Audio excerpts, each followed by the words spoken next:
আজকের এই দোয়া অনুষ্ঠানের প্রধান মেহমান উপস্থিত আমার মুরব্বীরা এবং আমার সামনে উপস্থিত আছে অনেক চেনা মুখ অচেনা মুখ, অনেক মুরব্বী এবং আমাদের অনেক ছাত্র।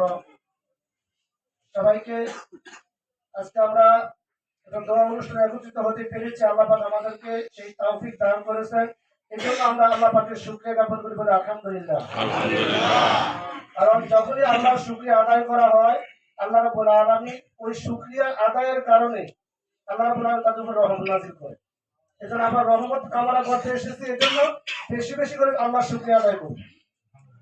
আজকের একটি দোয়া অনুষ্ঠান, আজকে যার এই দোয়া অনুষ্ঠান তিনি হচ্ছেন আমাদের এক সময়কার তিনবারের প্রধানমন্ত্রী এবং এই বাংলাদেশের যখন এরশাদ সরকার যখন এই দেশকে তার অত্যাচার নির্যাতন নিপীড়ন চালিয়েছিলেন এই দেশের জাতির উপরে জনগণের উপরে, তখন বাংলাদেশের তিনটি দল একত্রিত হয়ে এরশাদকে এই আসন তার স্থান থেকে নামিয়েছিলেন। সেই তিন দলের মধ্যে থেকে তিনি একজন এক দলের ছিলেন।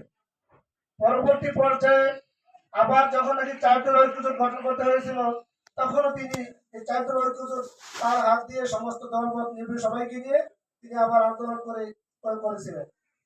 এবং এই গত ফ্যাসিস্ট সরকার দীর্ঘ অত্যাচার নির্যাতন নিপীড়নের মধ্য দিয়ে আমাদের সকল তার অর্থাৎ আওয়ামী বিরোধী যত দল মত ছিল সবাইকে নির্যাতন নিপীড়ন করে তার প্রত্যেকের উপরে অধিক অত্যাচার নির্যাতন করেছে, যার অবস্থাটা আজকে আমরা প্রতি রন্ধ্রে রন্ধ্রে আমরা টের পাচ্ছি।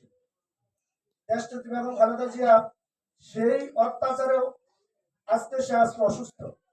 আমরা তার জন্য দোয়া করি, তিনি আমাদের দেশের সকল মানুষের জন্য আমরা দোয়া করি, সকল নেতৃত্বের জন্য। কারণ উনি একজন দেশের নেত্রী ছিলেন।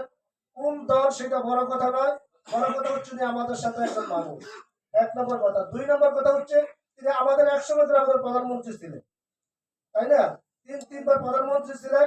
আমরা এই দেশের জনগণ, এই জনগণ হিসেবে দলমত নির্বিশেষে আমরা সবাই তার জন্য দোয়া করি, দোয়া করবো ইনশাআল্লাহ। দোয়া করার যে প্রথম শর্ত, আমার চাচা একটা কথা বলছেন যে নামাজ পড়ে দোয়া করবে। আসলে নামাজের পরে যখন দোয়া করে আল্লাহ দোয়া কবুল করে।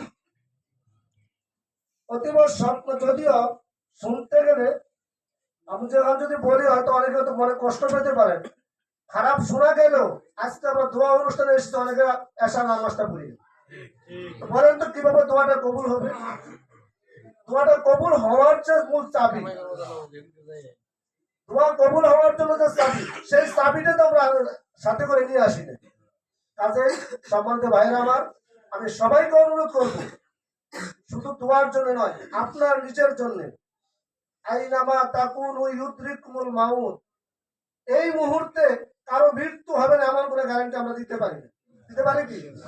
যদি এই মুহূর্তে আমার মৃত্যুটা হয়ে যায় আর আমি যদি নামাজটা না পড়ে যাই, কবরে কি জবাব দিব?